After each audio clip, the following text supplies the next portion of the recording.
नमस्कार, आप देख रहे हैं डीए न्यूज का खास कार्यक्रम चर्चा है और बहुत सारी चर्चाएं लेकर हाजिर हूं मैं शकील साजिद।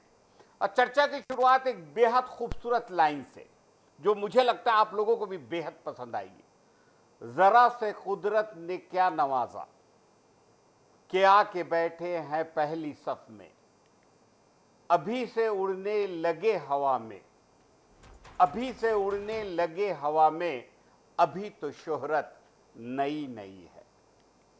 आगे बढ़ते हैं।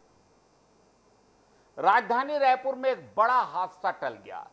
हॉस्पिटल के अंदर अचानक फॉल्स सीलिंग गिरने से अफरा तफरी मच गई। गनीमत रही कि इस हादसे में कोई हताहत नहीं हुआ, लेकिन सवाल जरूर खड़े हो गए। वहां भर्ती पेशेंट की हिफाजत की, सुरक्षा के इंतजाम किए। राजेंद्र नगर थाना क्षेत्र के आम्रपाली सोसाइटी इलाके में स्थित ILS मल्टी स्पेशलिटी हॉस्पिटल में शुक्रवार रात उस वक्त हड़कंप मच गया जब तीसरी मंजिल के एक वार्ड में अचानक फॉल्स सीलिंग भरभरा कर गिर पड़ी। जोरदार आवाज के साथ गिरे मलबे से मरीज और उनके परिजन दहशत में आ गए। हालांकि राहत की बात यह है कि उस वक्त वार्ड में कोई मरीज मौजूद नहीं था, जिससे बड़ा हादसा टल गया। घटना के तुरंत बाद अस्पताल प्रबंधन ने सभी मरीजों को दूसरे वार्ड में शिफ्ट कर दिया। वहीं सूचना मिलने के करीब 2.5 से 3 घंटे बाद पुलिस मौके पर पहुंची और जांच शुरू की। घटना की जानकारी मिलने के बाद टीम को मौके पर भेजा गया। जांच में सामने आया कि एसी का पानी फॉल्स सीलिंग में जमा हो रहा था। ज्यादा नमी और वजन बढ़ने की वजह से सीलिंग गिर गई। फिलहाल कोई घायल नहीं है और कोई शिकायत भी दर्ज नहीं।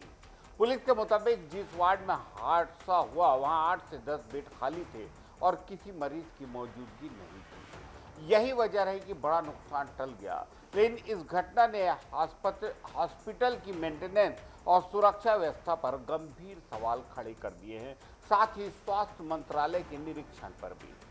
उस वक्त अगर वार्ड भरा होता तो क्या होता?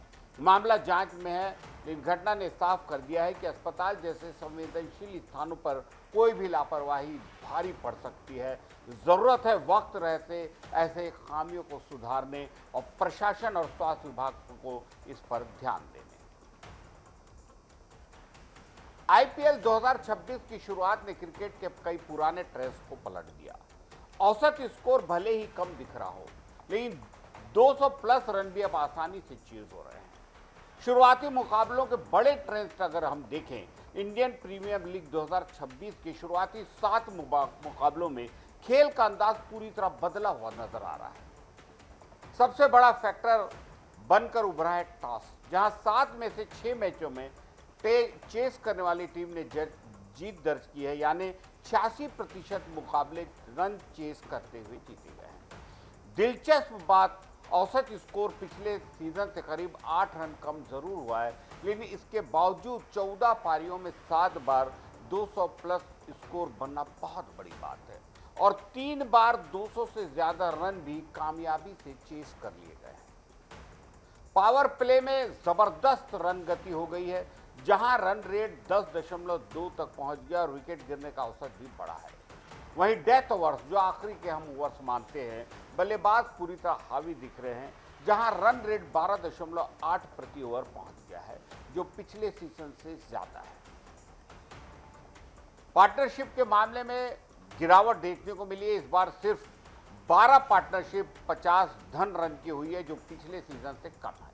गेंदबाजी की बात करें तो पेसर्स ने, फास्ट बॉलर्स ने ज्यादा विकेट जरूर लिए हैं, लेकिन अभी भी इकोनॉमी के मामले में स्पिनर्स आगे हैं। स्पिनर्स का जो इकोनॉमी रेट है पर विकेट 8.5 है, जबकि पेसर्स 10 से ऊपर खर्च कर रहे हैं। चौके छक्कों की बात करें, बाउंड्री की बात करें तो इस बार छक्कों में गिरावट आई है। कुल 2522 रनों में से 63% रन बाउंड्री से बने, जिसमें 219 चौके और 121 छक्के शामिल हैं। कुल मिलाकर IPL 2026 की शुरुआत अब सिर्फ बड़ा स्कोर बनाना ही नहीं, बल्कि उसे डिफेंड करना भी उतना ही चुनौतीपूर्ण हो गया है। और टॉस इस पूरे IPL सीजन में पहले हफ्ते बड़ा गेम चेंजर बन चुका है और हमें उम्मीद है कि आने वाले दिनों में ये जो IPL है और ज़्यादा एडवेंचर और ज़्यादा रोमांच पैदा करेगा, हम लोगों की दिलचस्पी बढ़ाएगा। बहरहाल आगे बढ़ते हैं। एक बड़ा खतरनाक ट्रेंड आ गया है। शादी में परफेक्ट दिखने की चाह अब खतरनाक मोड़ लेती रह जा रही है। तेजी से वजन घटाने के लिए नौजवान अब इंजेक्शन जैसी शॉर्टकट अपना रहे हैं, लेकिन ये तरीका हिफाजत भरा नहीं है। इसके पीछे का ट्रेंड और खतरे हम बताते हैं आपको कुछ। देश में बढ़ते वेट लॉस मार्केट के बीच शादी से पहले फिट और स्लिम दिखने का दबाव अब मेडिकल ट्रीटमेंट तक जा चुका है।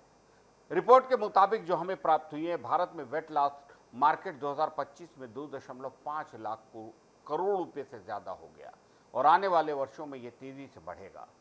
अब डाइट और एक्सरसाइज की जगह लोग तेजी से वजन घटाने वाले इंजेक्शन की ओर शिफ्ट हो रहे हैं, खासकर प्री वेडिंग ट्रांसफॉर्मेशन पैकेज में।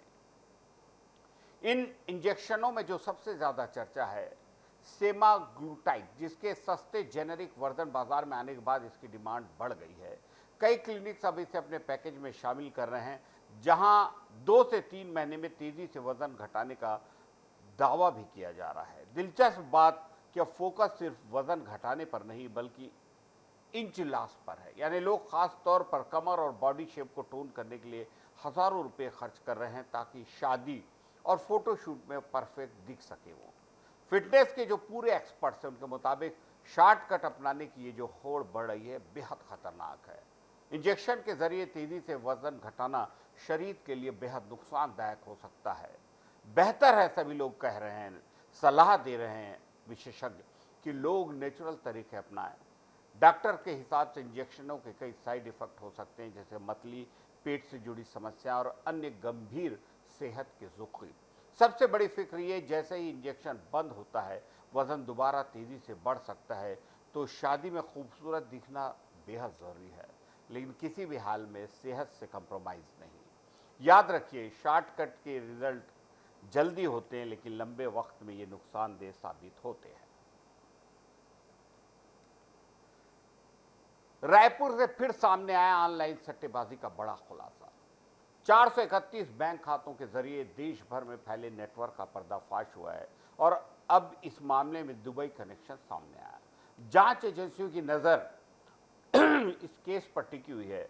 राजधानी रायपुर में ऑनलाइन सट्टेबाजी के बड़े नेटवर्क का भंडाफोड़ अमलीडीह स्थित साई टिल्स सोसाइटी के रहने वाले प्रतीक विधवानी और राखी दावड़ा को गिरफ्तार किया गया है। आरोप है कि ये आरोपी गोवा में कंट्रोल रूम बनाकर देश भर में ऑनलाइन सट्टा ऑपरेट कर रहे थे और इसके लिए 400 से ज्यादा म्यूल बैंक अकाउंट इस्तेमाल किया गया। जांच में यह भी पता चला कि सट्टे से कमाई गई रकम को अलग अलग खातों में जमा कराया जाता है और फिर उसे क्रिप्टो और डॉलर में बदलकर दुबई भेजते हैं।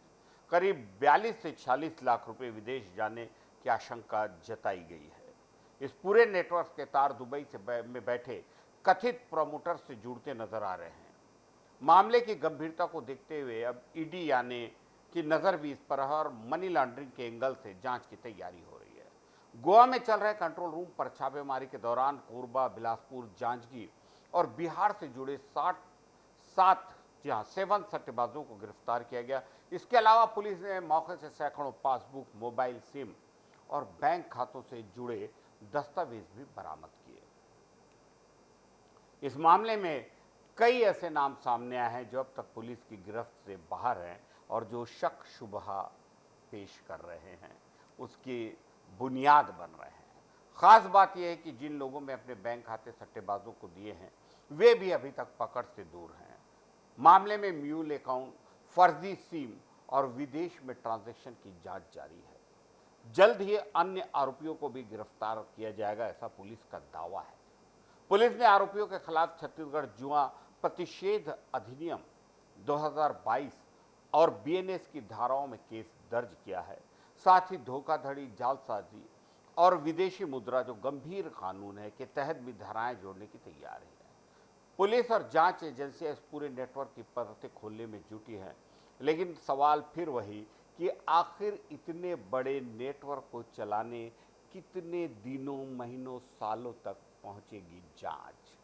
बहुत सारे पहले भी ऐसे नेटवर्क पकड़े गए हैं, लेकिन दुर्भाग्य है ये हमारे प्रदेश का कि अभी तक उस पर कोई कार्रवाई नहीं हुई है। खाड़ी में जो युद्ध चल रहा है उसका असर अब भारत के बाजारों में दिखने लगा है। पेट्रोल डीजल की अनिश्चितता के बीच छत्तीसगढ़ में ईवी वाहनों इलेक्ट्रिक वाहनों की डिमांड तेजी से बढ़ रही है। आंकड़े बेहद चौंकाने वाले हैं। अमेरिका, इजराइल और ईरान के बीच जारी तनाव का असर आम लोगों की जिंदगी पर, ईंधन सप्लाई प्रभावित होने और कीमतों में उतार चढ़ाव के चलते लोग इलेक्ट्रिक व्हीकल की ओर तेजी से जा रहे हैं और वो खरीद रहे हैं। छत्तीसगढ़ में पिछले 1.5 महीनों में 3,000 से ज्यादा इलेक्ट्रिकल व्हीकल बिक चुके हैं। इनमें करीब 1800 दोपहिया, 700 तीन पहिया और 500 इलेक्ट्रिक कारें शामिल हैं। अगर पिछले वर्ष से तुलना तो 2025 में इसी अवधि में सिर्फ 1900 वाहनों की बिक्री हुई थी, यानी इस बार जबरदस्त उछाल देखने को मिला है। बढ़ोतरी के पीछे सिर्फ ईंधन संकट ही नहीं बल्कि राज्य सरकार की पॉलिसी भी अहम भूमिका निभा रही है, जो हम लोगों को पता चल रहा है। सरकार इलेक्ट्रिक वाहनों पर न्यूनतम 10% से लेकर 1 लाख रुपए तक की सब्सिडी दे रही है। साथ ही टैक्स में 50% की छूट भी दे रही है। प्रदेश में इस वक्त 1,63,000 से ज्यादा इलेक्ट्रॉनिक व्हीकल सड़कों पर दौड़ रहे हैं। सबसे ज्यादा ईवी रायपुर, बिलासपुर और दुर्ग, भिलाई जैसे शहरों में नजर आ रहे हैं, जहां ई बाइक, ई स्कूटर और ई रिक्शा की संख्या तेजी से बढ़ी है। देश भर में ईवी का ट्रेंड तेजी से बढ़ रहा है। मार्च 2026 में 2.43 मिलियन यूनिट्स की बिक्री हुई, जो पिछले साल से करीब 23% ज्यादा। ऑटो एक्सपर्ट्स जो बता रहे हैं, ईवी का चलन बढ़ने से पेट्रोल डीजल पर निर्भरता कम होगी और प्रदूषण नियंत्रण में भी मदद मिलेगी। आने वाले वक्त में इसका ग्रोथ और तेज होगा। इस वक्त राज्य में ईवी की हिस्सेदारी करीब 7% है, जो 2030 तक बढ़कर 25% तक हो जाएगी। साफ है, बदलते हालात और सरकारी समर्थन के बीच इलेक्ट्रिक वाहन अब सिर्फ विकल्प नहीं बल्कि मुस्तकबिल बनते जा रहे हैं।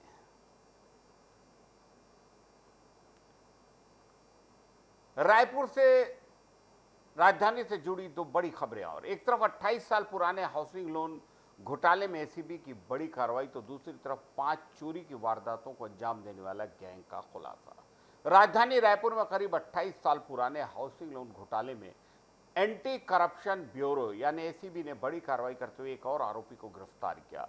सहकारी आवास संघ भोपाल के तत्कालीन मैनेजर प्रदीप निखरा को कोर्ट में पेश कर 7 अप्रैल तक रिमांड लिया गया। 1995 से 1998 के बीच 186 लोगों के नाम पर 1-1 लाख रुपए के फर्जी लोन स्वीकृत किए गए। कुल 1,86,00,000 रुपए की राशि कागजों में बांट दी गई।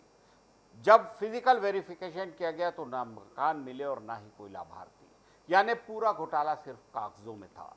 एसीबी के मुताबिक इस पूरे घोटाले में फर्जी दस्तावेज, कूट रचित प्रमाण पत्र और मिली भगत का इस्तेमाल हुआ।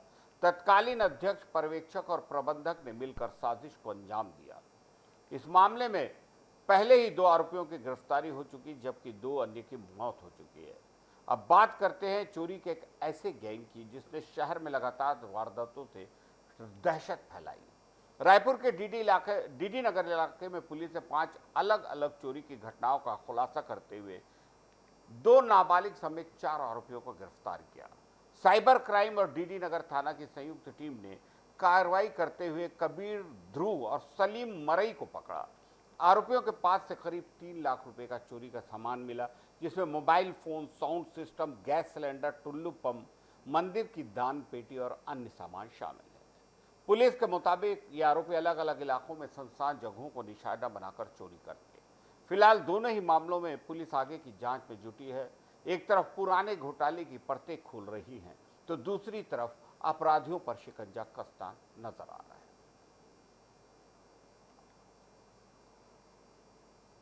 एक ऐसी शानदार, जिन्हें हम शायद नायिका मानते हैं, लेकिन उन्होंने बहुत सारे काम ऐसे किए हैं जो नायकों के कामों से भी ज्यादा बेहतर हैं। कहते हैं अगर हौसला मजबूत हो तो छोटी शुरुआत भी बड़े मुकाम तक पहुंच सकती है। हम आपके सामने एक ऐसी लेडी पर्सनालिटी को ला रहे हैं जो खुद डॉक्टर नहीं है, लेकिन एक बड़े अस्पताल की असली ताकत बनकर उभरी है, जो हमारे को कहानी पता चली है। बालाजी हॉस्पिटल की डायरेक्टर सम्माननीय नीता नायक की। श्री बालाजी हॉस्पिटल की पहचान आज एक बड़े मेडिकल संस्थान के रूप में है, लेकिन इसकी शुरुआत बेहद छोटी। एक वक्त ऐसा था जब अस्पताल शुरू करने के लिए 1500 वर्ग फीट जमीन तक नहीं थी, लेकिन सपने बड़े थे और उन्हें पूरा करने का जज्बा भी। अपने डॉक्टर पति डॉक्टर देवेंद्र नायक के साथ उन्होंने 1+1 11 की सोच के साथ काम किया, मतलब पार्टनरशिप को ताकत बनाया और हर मुश्किल को मिलकर लड़ा। 17 वर्षों में अस्पताल में कंस्ट्रक्शन और विस्तार का काम रुका नहीं और हर साल कुछ नया बना, कुछ नया जुड़ा और एक अदद छोटा सा क्लिनिक आज एक बहुत बड़े मेडिकल हब में सड्डू मुआ के पास बस गया है, बदल गया है। नीता नायक कहती है, यहां मुनाफा नहीं बल्कि मरीजों का भरोसा सबसे बड़ी प्राथमिकता है। अस्पताल का स्टाफ उनके लिए परिवार का अंग है, कर्मचारी नहीं, और यही सोच इस कॉरपोरेट की असली ताकत बनी है। वो मानती है कि डॉक्टर की पत्नी होना आसान तो बिल्कुल नहीं था। परिवार और प्रोफेशन के बीच संतुलन बनाते हुए उन्होंने हर चुनौती का सामना किया। उनकी 1+1 1 और 1 11 की जो सोच थी उसने हर मुश्किल को आसान बना दिया। उनका अगला लक्ष्य कैंसर इलाज के क्षेत्र में नई पहचान बनाना और मेडिकल कॉलेज का सपना। नीता नायक की कहानी उस महिला की जो सपने देखती है और उन्हें पूरा करने का जबरदस्त हौसला रखती है। आज की चर्चा में इतना ही। इजाजत दीजिए शकील साजिद को। नमस्कार।